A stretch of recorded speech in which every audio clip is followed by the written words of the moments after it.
میں جس ترتیب سے امت کے مختلف طبقات کی خدمت میں کچھ گزارشات پیش کر رہا تھا، آج اس سلسلے کو تھوڑا سا روک کر میں اس وقت تمام سننے والے بھائیوں اور بہنوں سے اس وبائی بیماری کووڈ-19 کے بارے میں کچھ کہنا چاہتا ہوں۔ حالات اس قدر بھیانک روپ اختیار کر چکے ہیں کہ قیامت کا منظر قائم ہے اس وقت ہمارے ملک کے مختلف شہروں میں، علاقوں میں۔ واقعی قیامت کا منظر قائم ہے۔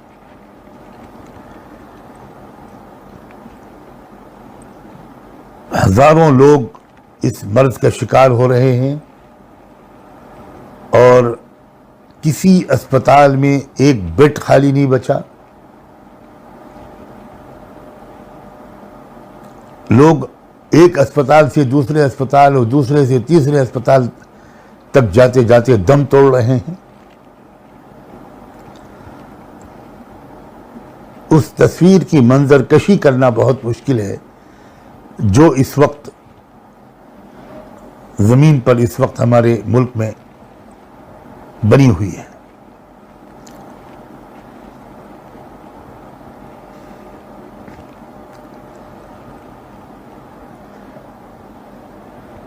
ایک بہت بڑا مسئلہ یہ بنا ہوا ہے کہ دیکھا یہ جا رہا ہے کہ جس مریض کو صحیح وقت پر آکسیجن کی سپورٹ نہیں مل پا رہی، وہ مریض نہیں بچ پا رہا ہے۔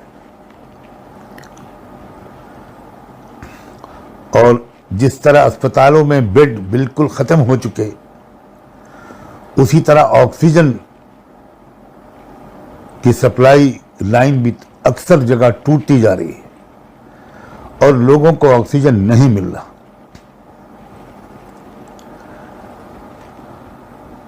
اس لیے اس وقت یہ بھی اپنا ایک فریضہ ہے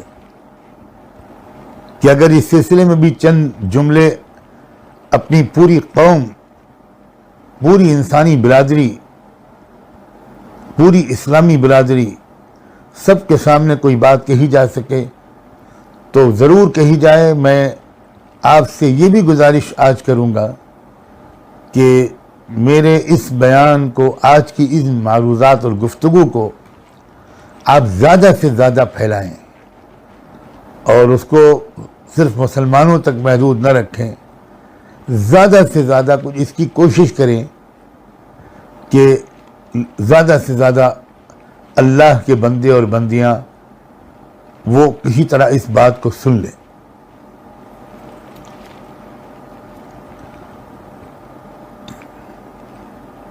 ایک بات تو میں یہ بات عرض کر دوں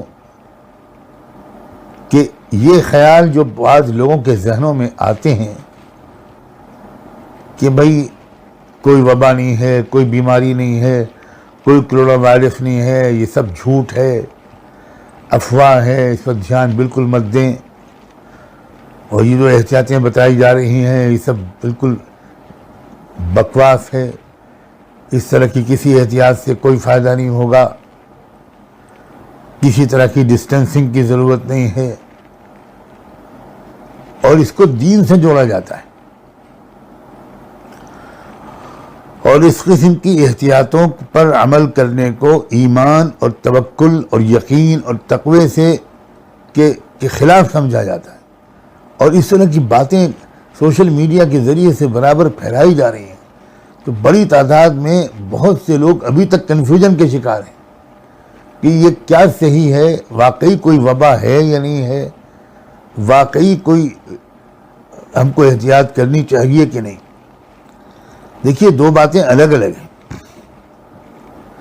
ایک تو یہ کہ کوئی بیماری، کوئی وبا، کوئی وائرس ہے یا نہیں، اس کا جواب یہ ہے کہ یقیناً ایک وائرس ہے، یقیناً ایک وبا ہے، یقیناً ایک بھیانک اور مہلک بیماری ہے۔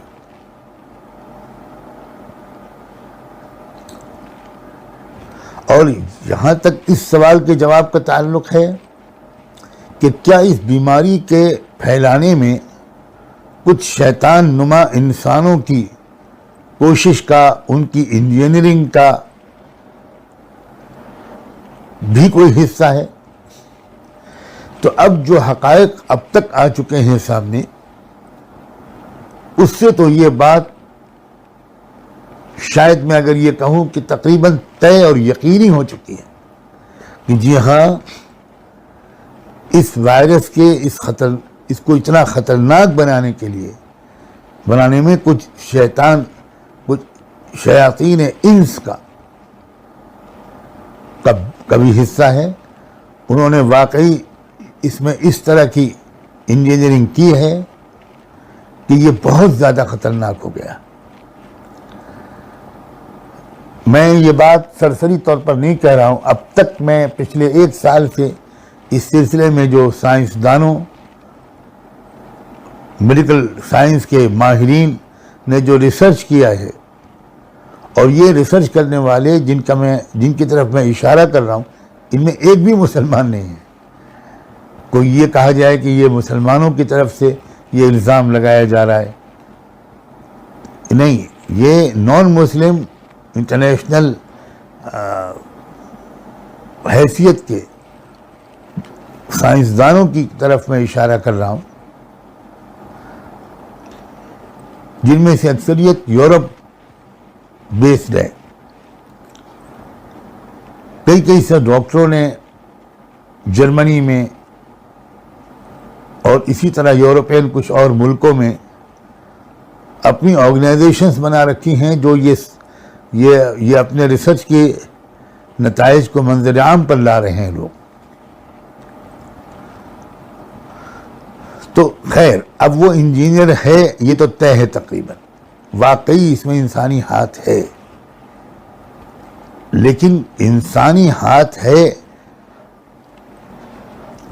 یہ الگ بات ہے، اور یہ کہ یہ واقعی بیماری ہے، پھیلائی جا رہی ہے، پھیل رہی ہے، اور اس سے بچنے کے اسباب بھی ہم کو اختیار کرنے چاہیے دعاؤں کے پورے اہتمام کے ساتھ.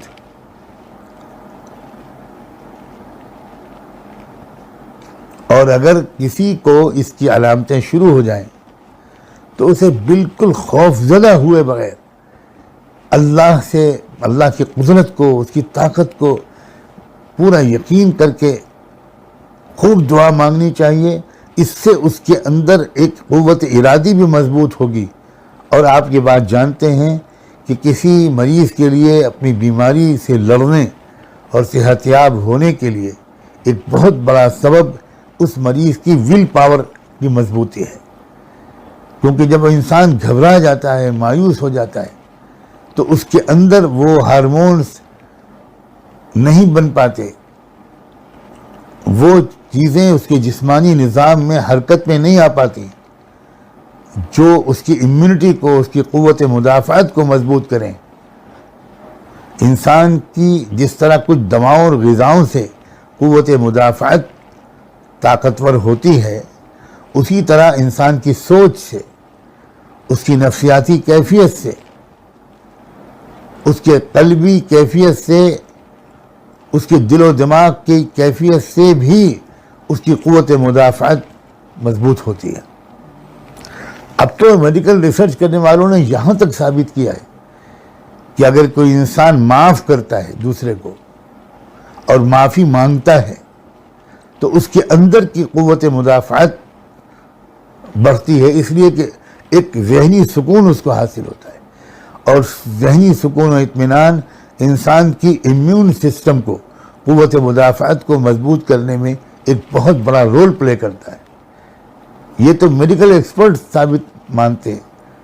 اسی طرح تھینکس گیونگ، کسی کا شکر گزار ہونا، احسان ماننا اور مثبت سوچ اس سے ڈیولپ ہوتی ہے. چاہے وہ انسان رب کا شکریہ ادا کرے، اس کی نعمتوں کو یاد کر کے رب کا شکریہ ادا کرے، یا آپس میں ایک دوسرے کا شکر گزار انسان بنے، تو ان دونوں چیزوں سے، اللہ کا شکر ادا کرنے سے بھی اور آپس میں ایک دوسرے کا احسان مند ہونے سے بھی، اس سے بھی ایک اندر کی قوت مدافعت مضبوط ہوتی ہے. تو اگر خدا نخواستہ کوئی ایسی اس بیماری کی علامت پیدا ہونے لگے تو پریشان ہونے، پینک میں آنے، گھبرا جانے سے بچیے. اور بہت مددگار ہوگا اس میں دعا کا اہتمام کرنا اسباب کے اختیار کرنے کے ساتھ. صحیح بخاری اور صحیح مسلم ہماری حدیث کی مستند ترین کتابیں ہیں.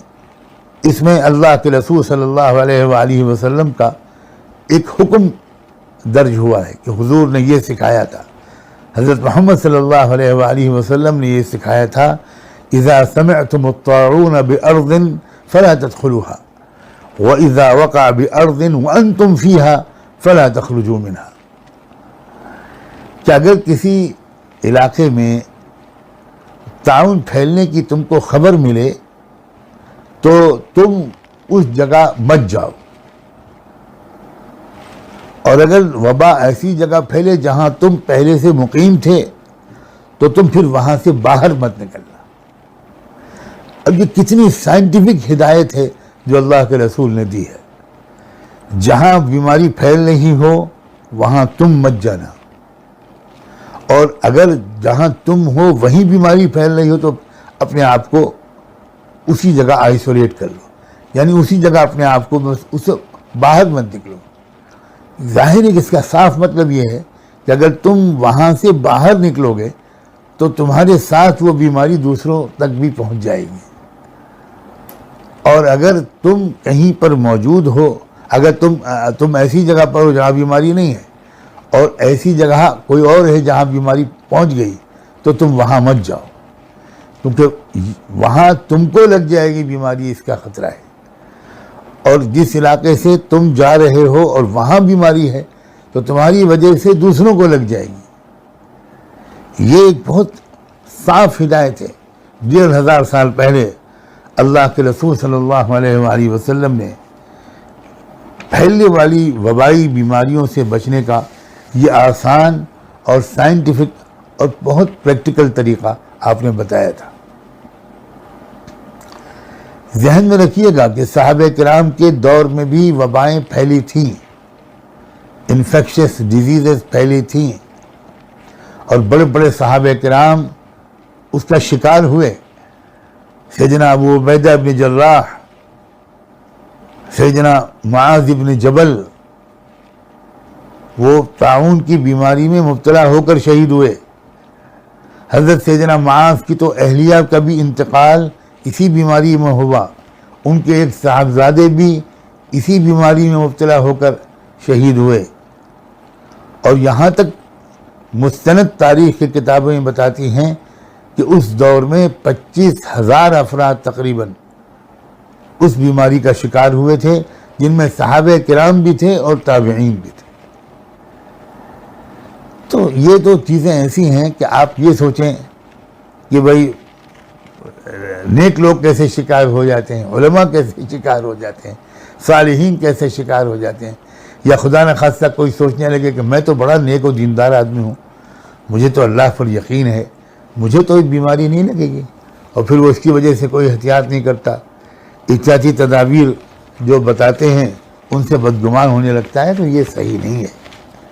یہ اللہ تعالیٰ نے اس دنیا کو بڑے عجیب و غریب ایک سائنٹیفک اصولوں کے تحت اللہ تعالیٰ نے پیدا کیا ہے.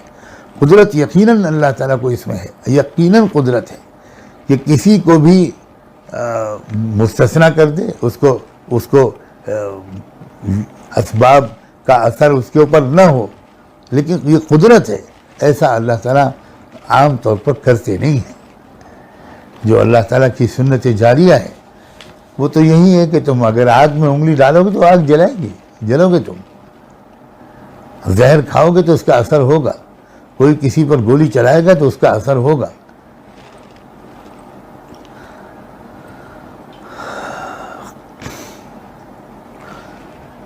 یہ جو میں نے ابھی 2 صحابہ کا نام لیا، ابو عبیدہ بن جراح، معاذ بن جبل، تو ان کے جانے کے بعد ملک شام کی قیادت سیدنا عمرو بن عاص کے ہاتھ میں آئی تھی، اور انہوں نے ایک حکم جاری کیا پوری پوری قوم کے لیے، پوری ملت اسلامیہ کے لیے اور اس علاقے میں رہنے والوں کے لیے خاص طور پر.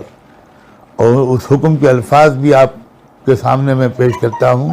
انہوں نے فرمایا تھا الوباء کالنار وانتم وقودها فتفرقوا وتجبلوا، کہ فرمایا کہ وبائی بیماری آگ کی طرح ہوتی ہے جس کا ایندھن انسان بنتے ہیں، اس لیے الگ الگ ہو جاؤ. فتفرقوا، فاصلہ رکھو، بہت زیادہ اختلاط مت کرو، تھوڑے دن کے لیے ذرا الگ الگ ہو جاؤ. یعنی کوئی کہنا چاہے تو کہہ سکتا ہے کہ فزیکل ڈسٹینسنگ مینٹین کرو. میرے نزدیک سوشل ڈسٹینسنگ کے بجائے فزیکل ڈسٹینسنگ کا لفظ شاید زیادہ مناسب ہے. وَتَجَبَّلُوا، اور وبا اگر پھیلنے لگے تو پہاڑوں پر جا کر رہو، یعنی اپنی گھنی آبادی سے نکل کر کہیں دور پہاڑوں میں جا کر الگ الگ بس جاؤ. آگے فرمایا کہ انہوں نے کہا تھا حَتَّى لَا تَجِدَ مَا يُشْعِلُهَا فَتَنْطَفِي، اگر ایسا کرو گے تو آگ کو ایندھن نہیں ملے گا اور وہ بجھ جائے گی. یعنی یہ بہت اہم لفظ ہے، آگ کو ایندھن نہیں ملے گا وہ بجھ جائے گی. تو جب تک یہ انسانوں کو لگتی رہے گی وبا تو وہ وبا زندہ رہے گی، اور جب انسان اس کو نہیں ملیں گے، ڈھونڈ نہیں پائے گی وہ انسانوں کو. انسانوں نے اس طرح دور دور رہنا شروع کر دیا، الگ الگ مقامات پر چلے گئے، گھنی آبادی شہری آبادی سے باہر نکل گئے، تو پھر یہ آگ بجھ جائے گی، وبا ختم ہو جائے گی. ہمارے بہت بڑے علماء میں گزرے ہیں علامہ حافظ ابن حجر عسقلانی، انہوں نے تو گویا یہ الفاظ بھی نقل کیے ہیں، وہ یہ کہ ان ھذا رجز مثل السیل، کہ یہ بیماری سیلاب کی طرح ہے. من تنکبہ اخطأہ، جو پانی کے دھارے سے بچ کر کھڑا ہوگا وہی سیلاب سے بچ پائے گا. اور یہ آگ کی طرح ہے، جو آگ سے دور رہے گا وہی محفوظ رہے گا. ومثل النار من تنکبہا اخطأہا ومن اقام احرقتہ فآذتہ، جو آگ کے قریب کھڑا ہوگا آگ اسے جلا دے گی. اب یہ صحابہ کے الفاظ ہیں، آگ جلا دے گی. اب اگر کوئی یہ کہنا کہ نہیں آگ نہیں جلاتی، اللہ کا حکم جلاتا ہے، بالکل صحیح بات ہے. اللہ کے حکم سے آگ میں یہ تاثیر ہے. اب یہ تو حضرت سیدنا ابراہیم علیہ السلام کے لیے اللہ تعالیٰ نے تھوڑی دیر کے لیے اس آگ کے اندر سے یہ تاثیر نکال دی، اور اس کو تو الٹا اللہ نے براہ راست کہہ دیا آگ سے کونی بردا و سلاما علی ابراہیم. تو وہ تو ایک بہت ہی وقتی قسم کا اللہ کا حکم تھا، وہ اللہ تعالیٰ کبھی بھی ایسا کر سکتے ہیں. تو بہرحال ہم لوگوں کو یہ ہدایت ہے، یہ بات سمجھیے کہ یہ اسباب کو اختیار کیا جائے. تو اس وقت جو حالات ہیں اس کے لحاظ سے واقعی احتیاطیں کرنا ہماری ایک مجبوری ہے، ہماری ضرورت ہے.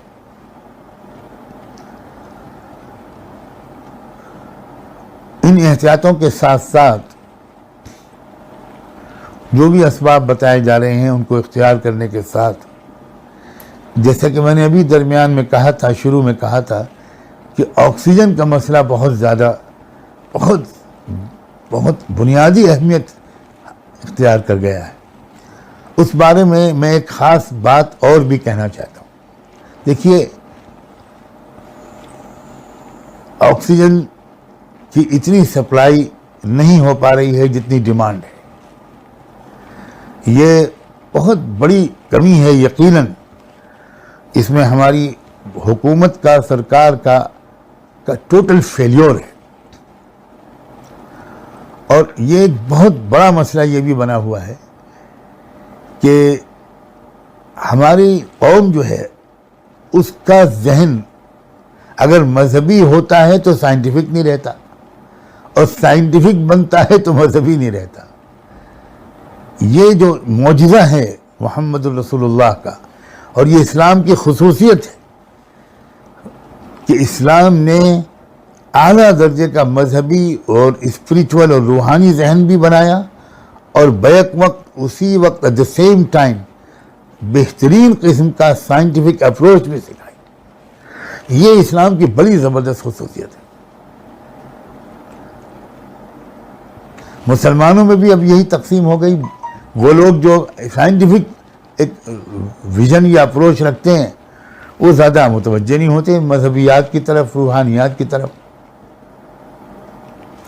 اور جن کا مذہبیات اور روحانیات کی طرف کا ذوق بنتا ہے وہ اسباب کو بالکل دنیا پرستی سمجھتے ہیں، مادیت سمجھتے ہیں، ایمان کی کمزوری کی علامت سمجھتے ہیں اسباب کا اختیار کرنا، اور اسی دونوں ایکسٹریم میں گویا لوگ پھنسے ہوئے ہیں۔ یہی حال دوسری قوموں کا ہے ہمارے ملک میں بسنے والی۔ اب آپ اس کا اندازہ کیجئے کہ ہماری حکومت یہ کہتی ہے کہ تھالی بجاؤ، تالی بجاؤ، موم بتی جلاؤ، لائٹ بجھا دو۔ کتنے افسوس اور شرم کی بات ہے۔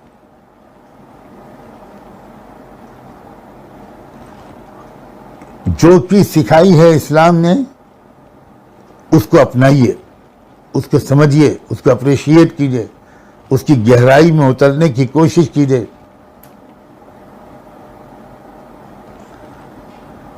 اسلام نے یہ سکھایا ہے کہ اسباب بھی اختیار کرو اور اللہ سے پناہ، مدد، حفاظت بھی مانگو۔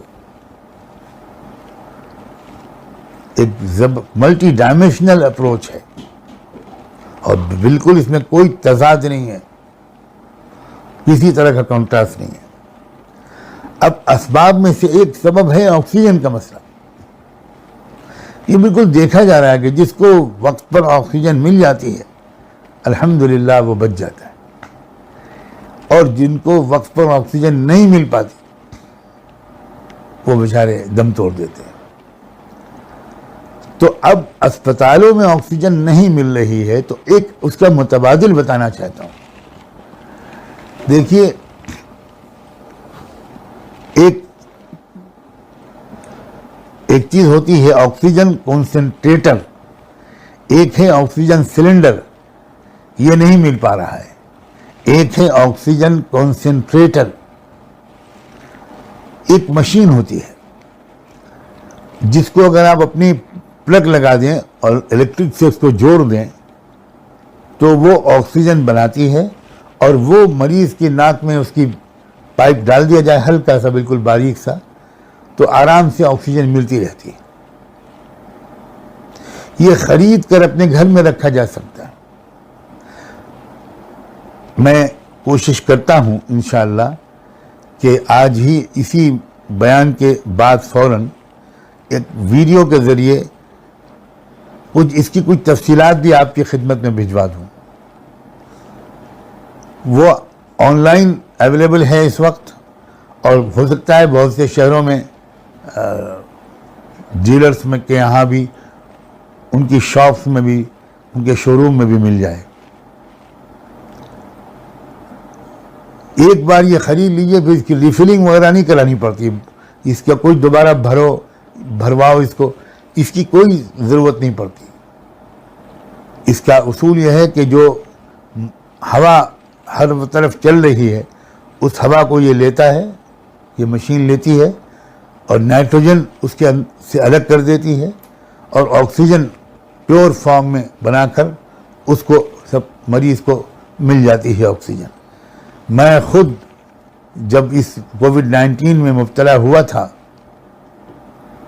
تو اسی کا میں نے استعمال کیا تھا، اور اسی کے ذریعے میں تقریباً 3 ہفتے 24 گھنٹے کی آکسیجن سپورٹ پر رہا تھا، اور میرے گھر کے کئی لوگ ایک ساتھ مبتلا ہوئے تھے، اور سب کو اسی سے آکسیجن سپورٹ ملی، اور اللہ نے فضل فرمایا۔ میں تو یہ بھی درخواست کرتا ہوں آج بہت ہی اہمیت کے ساتھ کہ آپ میں سے جتنے حضرات اس کو خرید کر اور اپنے محلوں میں اپنے آس پاس کے علاقے میں اس کا انتظام کر سکیں، اعلان کر سکیں کہ بھائی جس کسی کو آکسیجن سپورٹ کی ضرورت ہو ہمارے گھر سے وہ مشین لے جائے، یا ہماری مسجد سے لے جائے، ہمارے دفتر سے لے جائے، اور وہ ضرورت تک استعمال کر کے واپس کر دیں۔ آپ اس کو باقاعدہ اپنے پاس نوٹ کر کے اس شخص کا موبائل نمبر، اس کا پتہ وغیرہ لے کر اور اس کے حوالے کر دیجئے، اس کو سمجھا دیجئے۔ اس کے استعمال کا طریقہ بہت ہی سمپل، بہت آسان ہے، آدھے منٹ میں سمجھ میں آ جاتا ہے۔ اور کتنے اچھا ہو کہ ہمارے اہل خیر حضرات یا کئی حضرات مل کر یہ ایک مشین خرید لیں، کسی مسجد میں رکھ دیں، اور وہاں اس بات کا اعلان ہو جائے کہ بھئی جس کو ضرورت ہے یہاں سے آ کر لے جائے۔ ایک مشین خرید لیں، 2 خرید لیں، 3 خرید لیں، تاکہ دور دور تک یہ آپ دے سکیں۔ انشاءاللہ نہ جانے کتنی ہزار یا کتنی 100 جانیں بچ جائیں گی۔ اور پھر یاد رکھیے کہ ایک انسان کی زندگی کو بچا لینا، قرآن نے یہ کہا ہے کہ پوری انسانیت کی زندگی کو بچا لینے کے برابر نیک کام ہے۔ اللہ اکبر۔ سوچئے ذرا، اس مبارک مہینے میں اگر کسی کی کوشش کے ذریعے کسی کو دیے ہوئے اللہ کے مال کا کچھ حصہ اگر خرچ ہو گیا اور اس کے ذریعے سے ایک زندگی بھی بچ گئی، تو گویا پوری انسانیت کی زندگی بچانے کا ثواب ملے گا، اور وہ بھی اس مبارک مہینے میں۔ انشاءاللہ مغفرت ہوگی، اللہ ہمارے گناہوں کو معاف کریں گے، اللہ تعالیٰ ہم کو اپنے عذاب کے قریب نہیں جانے دیں گے۔ اللہ تعالیٰ کو اپنے تمام بندوں اور بندیوں سے اتنا پیار ہے۔ آج ہی میں انشاءاللہ اس کا ترتیب بھی گویا بنا رہا ہوں، بلکہ بنا دی ہے میں نے، کہ خانقاہ میں یہاں اللہ کرے کہ 1-2 مشینیں آ جائیں جہاں میں اس وقت ہوں، اور اس جلد و پیش کی آبادی میں جس کو بھی ضرورت ہو یہاں سے لے جائے۔ یہی میں پورے ملک میں چاہتا ہوں، جہاں جہاں یہ آواز پہنچ رہی ہے وہاں اس مشین کو لوگ اختیار حاصل کریں، اپنے گھر کے لیے بھی آپ اس کو استعمال کریں، اور اگر 1-2 مشینیں یا 2-4 مشینیں لے لی جائیں تو انشاءاللہ وہ اپنے پورے علاقے اور محلے کے لیے کافی ہو جائیں گی۔ پھر اس کے بعد جب آپ لیں گے تو اور لوگ بھی اس کو لیں گے۔ تو اس مشین کا استعمال کیا جائے۔ آکسیجن سلنڈرز اب نہیں مل پا رہے، اسپتالوں میں آکسیجن کی سپلائی کم ہو گئی ہے، سپلائی چین ٹوٹتی چلی جا رہی ہے، اس مقدار میں آکسیجن سلنڈرز نہیں پہنچ پا رہے، ان کی ریفلنگ نہیں ہو پا رہی، اور اس میں بڑی لاپرواہی کو بھی دخل ہے، مس مینجمنٹ کو بھی دخل ہے۔ اب یہ ظاہر ہے کہ یہ الگ موضوع ہے، صرف حکومت پر ہم تبصرہ کر دیں، اپنے سوشل میڈیا پر بھڑاس نکال لیں، اس سے تو جانیں نہیں بچ پائیں گی۔ تو ہمیں اس وقت جان بچانے کی، لوگوں کی جان بچانے کی بہت زیادہ فکر کرنے کی ضرورت ہے۔ میں نے مناسب سمجھا کہ انہی بیانوں کا ایک حصہ اس کو بنا دیا جائے، اور اس کو اور زیادہ سے زیادہ اس کو وائرل کرنے کی میں گزارش آپ سے کرتا ہوں کہ ہم خوف اور ڈر کی نفسیات سے نکلیں۔ اور سچی بات تو یہ بھی ہے کہ بھئی موت ایک حقیقت ہے، اور آج نہیں تو کل اس سے سابقہ پڑنے ہی والا ہے، اور یہ تو ایسا وقت ہے کہ بالکل ہر وقت ہر شخص کے سامنے اس وقت موت کھڑی ہوئی ہے، سامنے اس کے موت ہم سے بہت قریب آ چکی ہے، پتہ نہیں کس وقت کس کی باری آ جائے۔ تو ایک گزارش یہ بھی ہے کہ بھئی ذرا اپنے معاملات کو صاف کر لیں، جلد از جلد آپس میں اگر کچھ حقوق ہیں ایک دوسرے پر تو حق ادا کر دیں، غلطیوں کی معافی مانگ لیں، ہر شخص ایک دوسرے کے حقوق سے بالکل بری ذمہ ہو جائے۔ پتہ نہیں کس وقت کس کا وقت آ جائے، ایسے ہی موتیں ہو رہی ہیں، اسی طرح چلتے پھرتے لوگ جا رہے ہیں۔ آدمی جاتا ہے اسپتال اور یہ سوچ کر جاتا ہے کہ بس ابھی تو چند دن میں آ جاؤں گا، اور خبر آتی ہے کہ انتقال ہو گیا۔ تو اس وقت اس بغیر کسی خوف کے میں تو اپنے گھروں میں اس بات کا بار بار تذکرہ کرتا ہوں اپنی اہلیہ سے کہتا ہوں کہ نہیں معلوم کہ آپ پہلے جاؤ گی کہ میں پہلے جاؤں گا، تو بھائی ایک دوسرے کو معاف کر دو. اور اگر کچھ مالی حقوق ہیں، کچھ ادھار لیا ہے، کسی کی امانت ہمارے پاس رکھی ہے، کسی کے ساتھ کاروبار میں کچھ شرکت ہے، جو بھی ہے کچھ معاملہ اس طرح کا، اسے پلیز ارجنٹلی اور امیڈیٹلی اس کی طرف توجہ کر کے اس کو صاف کریں. ڈریں مت کہ یہ میں کروں گا تو اس کا مطلب یہ ہے کہ بس اب موت قریب ہے. بھائی موت تو آنی ہی آنی ہے. تو اگر اچانک آ گئی اور ہم یہ سب کر کے نہ گئے اور حقوق اللہ کے بندیوں کے حقوق ہمارے اوپر واجب الادا رہ گئے تو بہت برے پھنسیں گے ہم. کیونکہ یہ بات آپ جانتے ہیں کہ اللہ اپنے حق کو تو معاف کر دیں گے، لیکن جب ہمارے آپس کے حقوق کا معاملہ آئے گا تو اللہ کہیں گے میں اس میں کوئی دخل نہیں دوں گا. یہاں آ کر اچھے نیک لوگ پھنس سکتے. تو یہ چیز جو ہے بس وہ جتنا جو صاف کر لے، اور بھائی کچھ تصور، کچھ سوچ سمجھ لیجئے، ذہن پر زور ڈالیے. اگر آپ کو یاد لگائے کہ بھئی میں نے فلاں سال کی زکوٰۃ پوری شاید ادا نہ کی ہو، یا اور کچھ اس طرح کی چیز یاد آئے، تو آپ لازمی طور پر ان چیزوں کو آپ ادا کر دیں. سوچ کر، اندازہ لگا کر کہ بھئی اتنے پیسے میں صدقہ کر دوں. اگر نہیں ملتا وہ شخص جس کا حق آپ کے اوپر باقی ہے، کوشش تو کریں اس کو تلاش کرنے کی. نہ ملے تو صدقہ کر دیں، اس نیت سے کہ اللہ تعالیٰ میرے اس حق کی ادائیگی کے بدل کے طور پر اس صدقے کو قبول کر کے میرے کندھوں کو ہلکا کر دے، مجھے سبکدوش کر دے. اور اس موقع پر میں یاد دلانا چاہتا ہوں کہ ہمارے ملک کے جو شاید اس وقت بہت بڑے بزرگ ہیں یا سب سے بڑے ہیں، علم کے اعتبار سے بھی اور تعلق مع اللہ کے اعتبار سے بھی، اور جو ایک مومن کے اوصاف ہوتے ہیں ان کے اعتبار سے، حضرت مولانا مفتی احمد خان پوری صاحب دامت برکاتہم، انہوں نے تو ایک آڈیو بیان ابھی حال میں جاری کیا ہے جس میں انہوں نے ہم سب کو کہا ہے، تمام اہل ایمان کو خطاب کر کے کہا ہے کہ بھئی کثرت سے اس وقت درود شریف اور استغفار کی بہت کثرت کریں. چلتے پھرتے اٹھتے بیٹھتے استغفار، اپنے گناہوں کی معافی مانگتے رہیں اللہ سے. اللہ کے رسول کی خدمت اقدس میں درود و سلام کا نذرانہ پیش کرتے رہیں. اور ساتھ ساتھ انہوں نے یہ بھی فرمایا ہے کہ روزانہ اپنے گھر کے تمام افراد کی طرف سے صدقہ نکالیں. فرمایا، یہ بھی فرما دیا کہ ضروری نہیں کہ لمبی رقم ہو، لیکن تھوڑا تھوڑا صدقہ سب کی طرف سے نیت کر کے روزانہ نکالا جائے. اور یہ صدقہ جو ہے یہ وباؤں اور بلاؤں کو ٹالتا ہے. اگر ہم روزانہ اپنے گھر کے تمام افراد کی طرف سے صدقہ نکالیں گے تو اس کا مطلب یہ بلا ٹل جائے گی، ہم اس کی زد نہیں آئیں گے انشاءاللہ.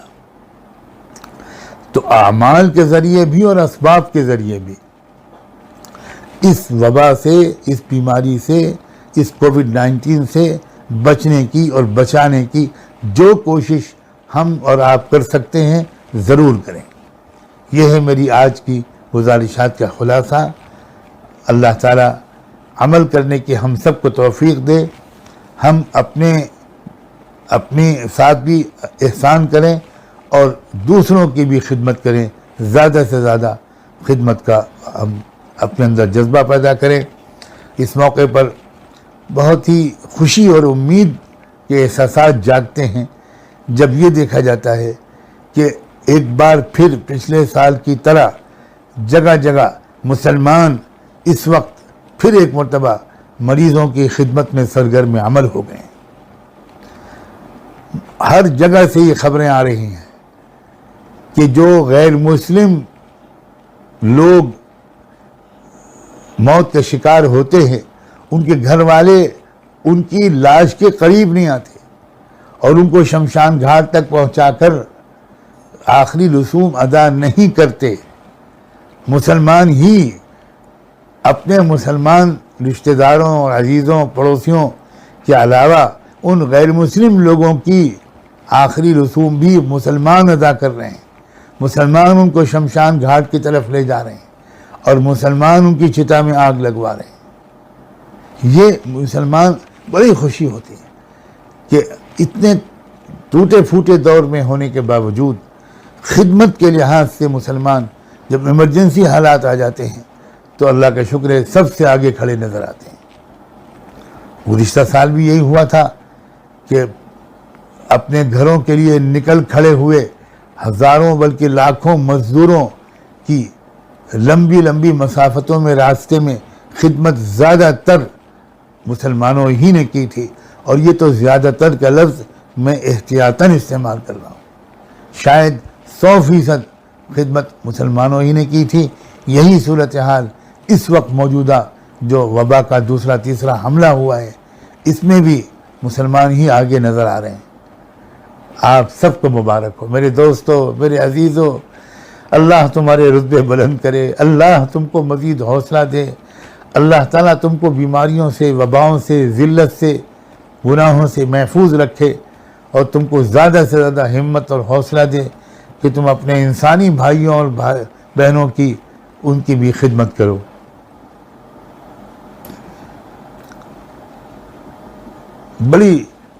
بڑی مایوسی ختم ہوتی ہے، نا امیدی ختم ہوتی ہے، اور امید قائم ہوتی ہے کہ اگر محبوب خدا رحمت دو عالم صلی اللہ علیہ وآلہ وسلم اتنی پریشانیوں میں گرے ہونے کے باوجود، اتنی سازشوں کا شکار ہونے کے باوجود ایسا حوصلہ رکھتی ہے اور ایسا ظرف رکھتی ہے، ایسے اخلاق اور ایسی سوچ رکھتی ہے کہ وہ وقت آنے پر بھول جاتی ہے کہ یہ اسی قوم کے افراد ہیں جن کی ہم خدمت کر رہے ہیں، جو قوم ہماری بہو بیٹیوں کی عزتیں لوٹتی ہے، جس قوم کے بہت سے افراد ہماری جانوں کے درپے رہتے ہیں، اور ہو سکتا ہے کہ جن کی ہم خدمت کر رہے ہوں یہی خود شریک رہے ہوں ماضی میں کبھی ہمیں اذیت پہنچانے کی کوششوں میں۔